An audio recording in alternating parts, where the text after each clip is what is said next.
Section 67 of IT act కూడా ఇందుకు పనికిరాదు, ఇక్కడ పెట్టడానికి లేదని చాలా స్పష్టంగా చెప్పడం జరిగింది. కానీ రెండు సెక్షన్లు ఉన్నాయి. వర్గ వైషమ్యాలు క్రియేట్ చేసేదానికి 196 అండ్ 353 క్లాస్ 2 ఈ రెండు అఫెన్సెస్ 5 సంవత్సరాల లోపల పనిష్మెంట్, 5 సంవత్సరాల పనిష్మెంట్. వాటికి అర్నేష్ కుమార్ జడ్జిమెంట్ అని సుప్రీంకోర్టు వారు జడ్జిమెంట్ ఇచ్చాం. 5 సంవత్సరాల లోపల పనిష్మెంటు ఏ సెక్షన్ ఉండినా కూడా, ఏ సెక్షన్ ఏ అఫెన్స్ కూడా 5 సంవత్సరాల పనిష్మెంట్ తక్కువ ఉంటే అర్నేష్ కుమార్ జడ్జిమెంట్ ప్రకారం, సుప్రీంకోర్టు జడ్జిమెంట్ ప్రకారం రిమాండ్కి పంపించాల్సిన అవసరం లేదు, 41A ఇవ్వాలని చాలా స్పష్టంగా సుప్రీంకోర్టు చెప్పడం జరిగింది. చాలా స్పష్టంగా 5 సంవత్సరాల లోపల శిక్ష ఉంటే ఏ అఫెన్స్కి కూడా 2 సెక్షన్లే పనికొస్తాయని కోర్టు వారు నిర్ణయించడం జరిగింది. అది 196, 353 క్లాస్ 2. కానీ వాళ్ళు ఐటీ యాక్ట్ 67 పెట్టారు, 111 పెట్టారు. 111 ఐటీ యాక్ట్ ఇటువంటి కేసులు పెట్టడానికి లేని చాలా స్పష్టంగా కోర్టు వారు చెప్పడం జరిగింది. కానీ ఈ 2 సెక్షన్లు 5 years పనిష్మెంట్ లోపల ఉన్నాయి కాబట్టి, దాన్ని ఆయన నమ్మినాడు కాబట్టి, కోర్టు వారు నమ్మారు కాబట్టి నేను రిమాండ్కి పంపిస్తున్నాను ఆర్డర్ ఇవ్వడం జరిగింది.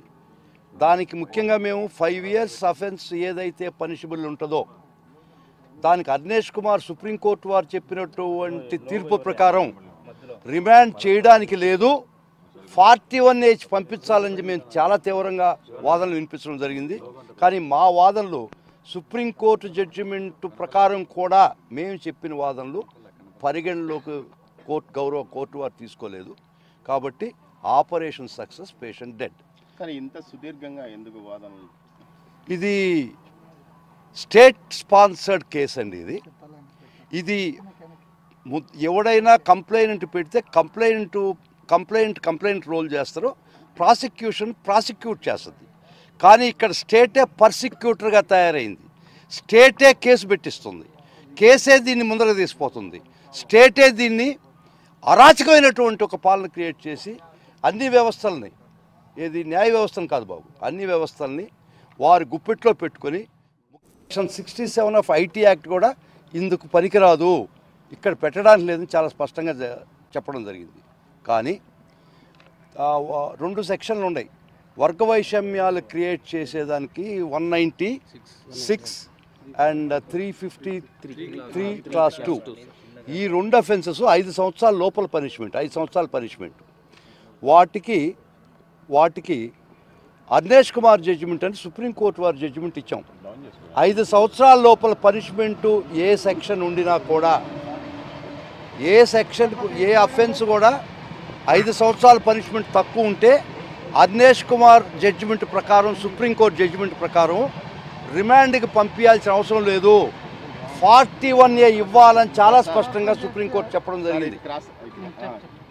చాలా స్పష్టంగా 5 సంవత్సరాల లోపల శిక్ష ఉంటే ఏ అఫెన్స్కి కూడా 2 సెక్షన్లే పనికొస్తాయని కోర్టు వారు నిర్ణయించడం జరిగింది. అది 196, 353 క్లాస్ 2. కానీ వాళ్ళు ఐటీ యాక్ట్ 67 పెట్టారు, 111 పెట్టారు. 111 ఐటీ యాక్ట్ ఇటువంటి కేసులు పెట్టడానికి లేని చాలా స్పష్టంగా కోర్టు వారు చెప్పడం జరిగింది. కానీ ఈ 2 సెక్షన్లు 5 years పనిష్మెంట్ లోపల ఉన్నాయి కాబట్టి, దాన్ని ఆయన నమ్మినాడు కాబట్టి, కోర్టు వారు నమ్మారు కాబట్టి నేను రిమాండ్కి పంపిస్తున్నాను ఆర్డర్ ఇవ్వడం జరిగింది. దానికి ముఖ్యంగా మేము 5 years అఫెన్స్ ఏదైతే పనిషబుల్ ఉంటుందో దానికి అర్నేష్ కుమార్ సుప్రీంకోర్టు వారు చెప్పినటువంటి తీర్పు ప్రకారం రిమాండ్ చేయడానికి లేదు, 41A పంపించాలని మేము చాలా తీవ్రంగా వాదనలు వినిపించడం జరిగింది. కానీ మా వాదనలు సుప్రీంకోర్టు జడ్జిమెంట్ ప్రకారం కూడా మేము చెప్పిన వాదనలు పరిగణలోకి గౌరవ కోర్టు వారు తీసుకోలేదు. కాబట్టి ఆపరేషన్ సక్సెస్, పేషెంట్ డెడ్. కానీ ఇంత సుదీర్ఘంగా ఎందుకు వాదనలు? ఇది స్టేట్ స్పాన్సర్డ్ కేసు అండి. ఇది ఎవడైనా కంప్లైంట్ పెడితే కంప్లైంట్ రోల్ చేస్తారో ప్రాసిక్యూట్ చేస్తుంది. కానీ ఇక్కడ స్టేటే పర్సిక్యూటర్గా తయారైంది, స్టేటే కేసు పెట్టిస్తుంది, కేసే దీన్ని ముందరకు తీసిపోతుంది, స్టేటే దీన్ని అరాచకమైనటువంటి ఒక పాలన క్రియేట్ చేసి అన్ని వ్యవస్థల్ని, ఏది న్యాయ వ్యవస్థను కాదు బాబు, అన్ని వ్యవస్థల్ని వారి గుప్పెట్లో పెట్టుకొని